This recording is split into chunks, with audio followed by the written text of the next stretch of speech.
Today's gospel passage describes Jesus protecting a woman who has been caught in the act of adultery. Jesus does so by first listening to her accusers, scribes and Pharisees, who have placed her in front of Jesus. And these accusers are reminding Jesus that the law of Moses commands to stone an adulteress to death. According to Deuteronomy 22, a woman caught in an act of adultery is to be stoned to death. Before she is stoned to death, though, at least 2 witnesses must testify to her guilt.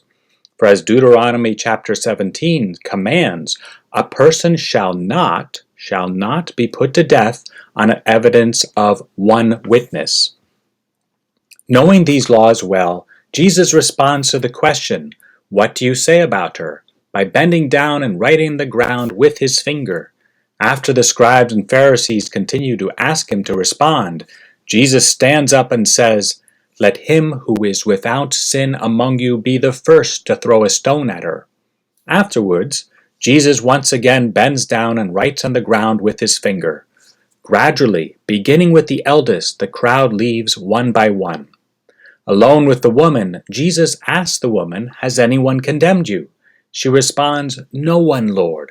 Now remember, as Brant Petrie points out, the Mosaic law requires at least 2 witnesses to testify that a woman has committed adultery. Since Jesus was not a witness to her adultery, and even if he was, he would be breaking the Mosaic law by commanding her to be stoned, since another witness is required. Jesus is able, therefore, to be faithful to the Mosaic law by saying to the woman, "Neither do I command you, go and do not sin again." Why did the crowd, including any witnesses, leave one by one, leaving Jesus alone with the adulterous woman? According to John Bergsma, the reason is that Roman soldiers standing guard in Jerusalem were closely watching the crowd. According to Roman law, only the Roman state could execute. If the soldiers saw anyone from the crowd throwing stones to kill someone, they would quickly intervene and arrest that person or group of people as disruptors of Roman peace. Aware of these Roman soldiers and the crowd's discomfort, Jesus bent down to write on the ground. According to St. Jerome, Jesus wrote down the sins of the woman's accusers on their ground. By so doing, Jesus fulfilled a prophecy of Jeremiah that one day the sins of those who turn away from God shall be written in the earth, a place for all to see. In anger at seeing their sins written on the ground, along with their fear of the Romans arresting them, the accusers left, beginning with the eldest, who knew more than the younger members of the Roman soldiers' violent ability to quickly quell any signs of unrest. Every time we feel the urge to condemn someone, may we remember this gospel passage and think to ourselves, if my sins were written down on the earth for all to see, would I continue to accuse the person in the same way? Or perhaps I too would, like the crowd that surrounded Jesus, leave.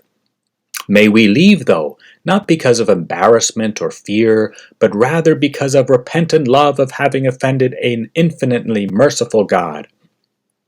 May we also heed Jesus' final words to the adulterous woman after he forgives her by saying, "Go and do not sin again."